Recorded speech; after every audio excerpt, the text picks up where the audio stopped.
There are liars everywhere spreading a false message that buying a home costs money.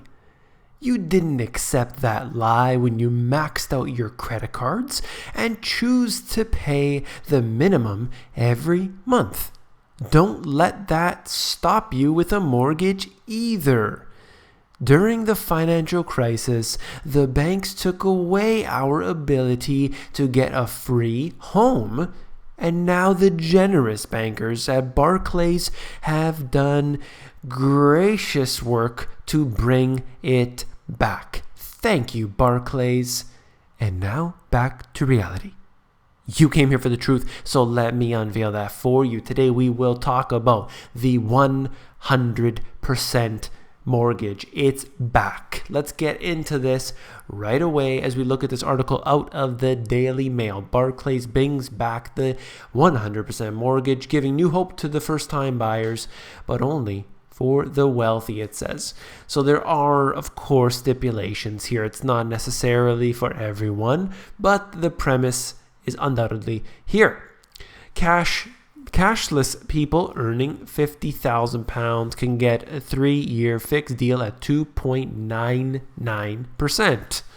100% mortgages vanished in 2008 after the financial crisis took hold. Barclays' deal requires family to put 10% in the account for 3 years. So again, it's not exactly 100% paid, but of course, it really does show you that you as an individual don't need any money up front. And this is the exact thing that happened during the financial crisis, which led to all of the madness that we saw with the subprime mortgages, the ninja no income jobs or assets. We saw loans being given under people's false identification. Documents were forged unintentionally. It didn't matter because the banks were allowing it all through. There was a lot of fraud and a lot of forgery. But of course, there was a reason for that. It was to push the housing prices up, to get the financial markets to continue in a bull market. And of course, we saw what happened with that. But here again, the same problems are happening today. This just happens to be out of the UK. It can happen anywhere. And we've seen the lending restrictions being relaxed in many areas. The Telegraph, the best 10-year fixed rates are back below 3% and 5-year fixed rates below 2%.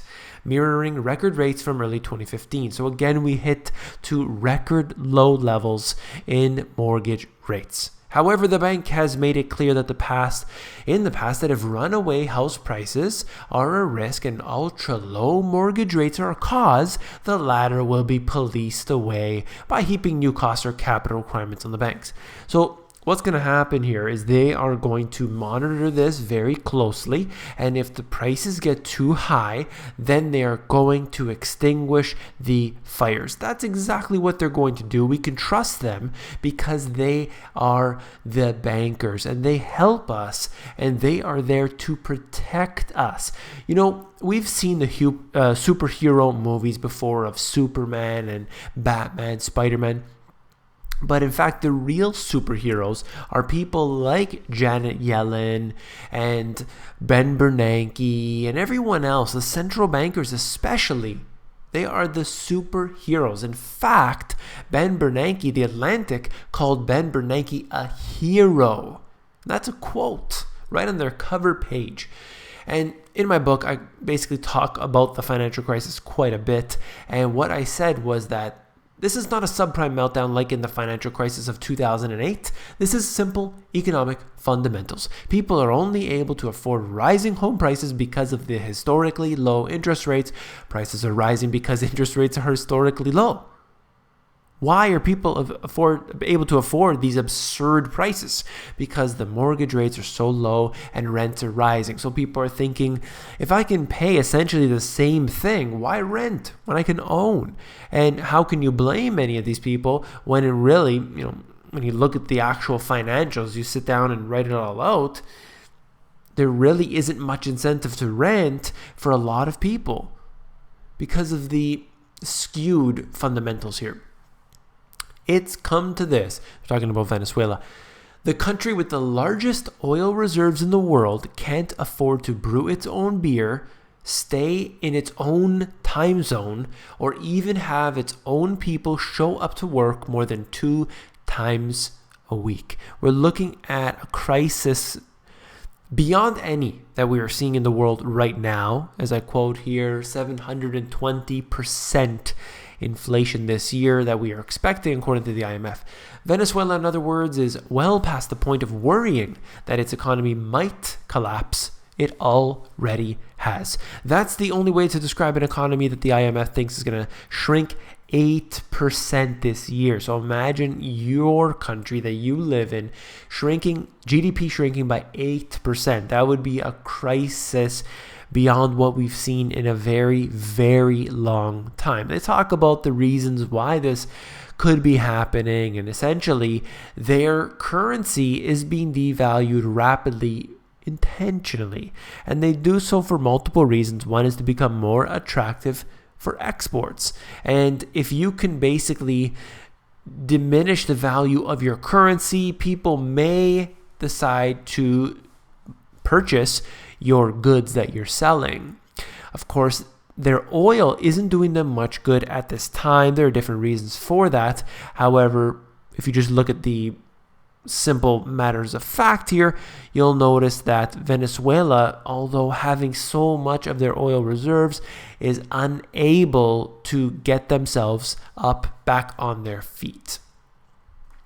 This is a diagram here, a chart.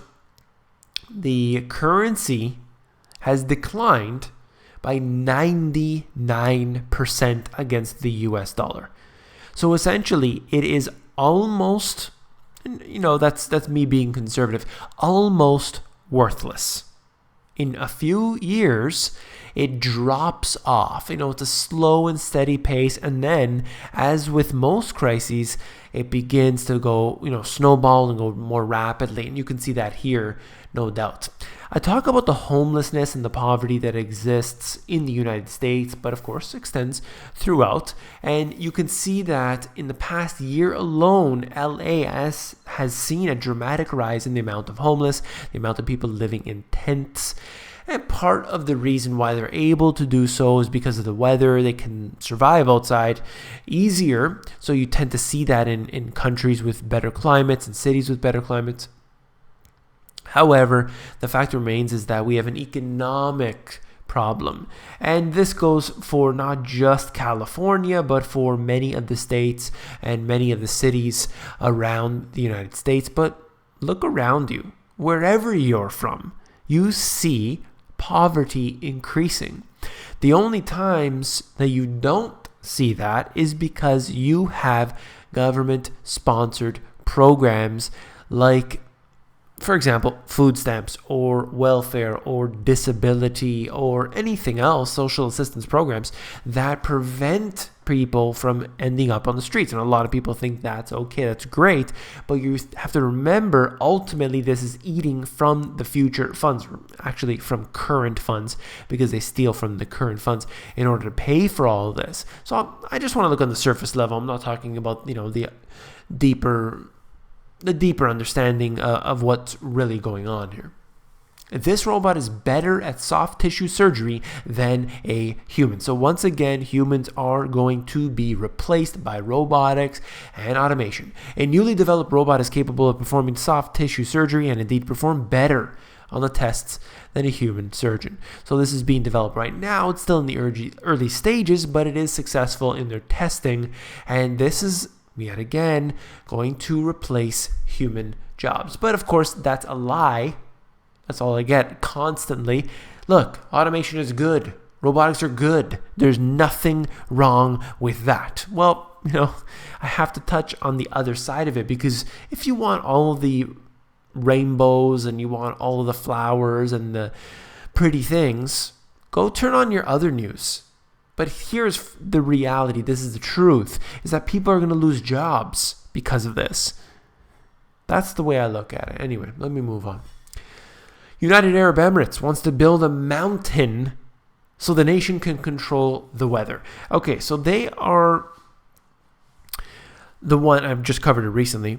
They are playing with the weather unlike any other. They created rain several times, in fact, spending hundreds of thousands of dollars in 2015 alone, creating or trying to get those clouds up in the sky, trying to get the rain to fall. And it seems like they've been doing it regularly. It doesn't seem to be a problem for them. And they do so for basically to control the climate is what they want to do. I think that if you build a city inside of a desert and then you want it to rain, I'm not exactly sure what your intention is here. It's not supposed to rain in the desert, but regardless, this is just more manipulation of the weather that they're trying to do. They are trying to circumvent the natural systems here, and this is ultimately a recipe for disaster. If you found this video informative, please give me a thumbs up. Last but not least, if you found the video informative, I know you'll find my book, The Money GPS, even more informative. Head over to Amazon. You can go over there. They have a look inside feature, and that will allow you to flip through the pages of the book. Take care.